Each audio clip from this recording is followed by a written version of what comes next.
وقبل أن نختم حصاد الليلة، أثار حفل زفاف شقيق العاهل المغربي محمد السادس حفيظة المغاربة الذين استنكروا حياة البذخ التي تعيشها الأسرة المالكة في ظل الأرقام التي تتحدث عن أكثر من 50% من المغاربة يعيشون الفقر المدقع. خديجة سعد.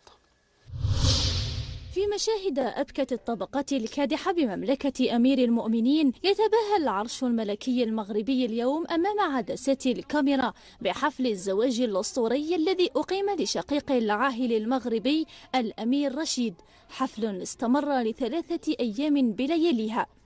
أغلقت الفنادق وجند عشرات الآلاف من الخدم والحشم لخدمة ضيوف حريم العرش الذي يحن إلى أيام السلاطين. بذخ مجون هو عنوان زفاف عرف حضور حلفاء العرش الملكي المفلس من أصحاب العمائم، مرورا بزوجات بعض الساسة المنتفعين من أموال الشعب المغربي المغلوب على أمره. بينما القصر الملكي يصرف هذه الأموال من أجل أن يظهر أمام العالم كأن المملكة المغربية بين قوسين مملكة رفاهية ومملكة، لكن في الواقع ومن الداخل إنها فاسدة، إنها فاشلة.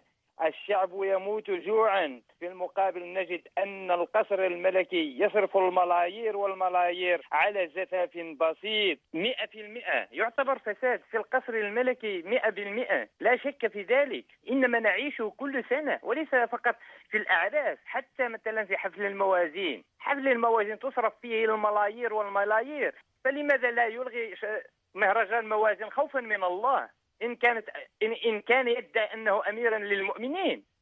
من زوجة شراك إلى الشيخة موزة وغيرهم من ساسة عديد العواصم، وصولا إلى الأقلام المأجورة وأهل الفن الذين أغدق عليهم البلاط المغربي بملايين الدولارات الملوثة بعائدات المخدرات، صنعت ممارسات القصر الملكي هذه استياء شعب مغربي يئن تحت وطأة أزمات اقتصادية واجتماعية.